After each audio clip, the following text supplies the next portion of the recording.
Découvrons donc là ensemble l'outil multifonction portatif avec ses différents accessoires. Alors on passe sur le mode d'emploi qui est assez succinct puisque c'est quand même un outil relativement instinctif. Alors voilà cet outil. Donc au niveau de la présentation, c'est un système assez lourd. C'est une fabrication solide et sérieuse. La marque c'est Snap-Fresh.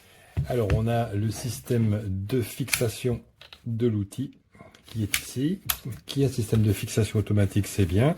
On a l'interrupteur de fonctionnement à deux positions ici, on-off, et on a la molette de réglage de la vitesse ici, qui va de 1 à 6. Avec des paliers, ça clique. Donc c'est intéressant que ça bloque entre chaque... puisque comme ça vibre pas mal, c'est un outil qui est vibrant, oscillant, et bien il ne faut pas que ça se dérègle en cours de route. Ça fonctionne avec une pile. Donc voilà l'accu, c'est un accu de 20 volts. Alors c'est un accu qui fait 2 ampères. Il y en a également de 4 ampères. Alors on note qu'il y a un seul accu qui est livré avec. Donc l'association des deux se fait de façon simple. Alors avec l'accu, on a le chargeur. On voit que c'est un chargeur sérieux et conséquent avec 2 LED rouge et vert. Alors c'est un chargeur tout à fait spécifique à la marque. Que ce soit les Works, les Parkside, que ce soit les Stanley ou autres chargeurs, c'est incompatible. Même si c'est le même voltage, ce n'est jamais la même largeur et jamais le même écartement des plombs. Alors différents outils qui sont fournis avec. Alors on prend l'exemple de la ponceuse. Le système de fixation est un système original. Alors on ouvre la graffeuse, on ouvre la graffe comme ça. On va écarter le système rapide. On engage simplement le système à l'intérieur. Alors il faut que les plots correspondent et on verrouille, ça ne bouge plus.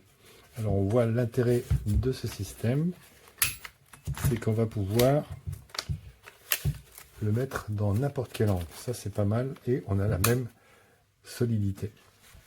Fonctionnement. Vitesse.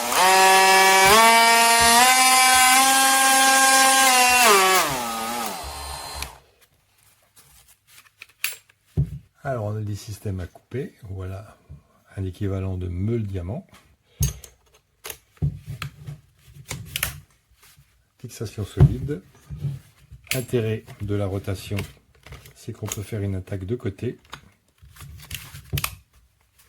comme ça.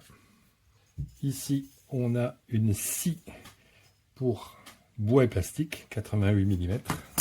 Ici bois et plastique droit, 34 mm. Ici, on a plutôt un burin, un biseau, un outil de décollement. La petite scie bois plastique de 20 mm. Et enfin, plastique métal, donc scie à métaux ici, donc plus dur, de 34 mm. Donc voilà cet ensemble qui donne une impression de sérieux. C'est bien fait. C'est bien en main, donc malgré la forme tout à fait géométrique, on a bien en main avec un grip bien placé. Ici, on peut manipuler à 2 mains. Ok. Donc, pas de souci. Il n'y a plus qu'à voir ce que ça vaut sur le chantier.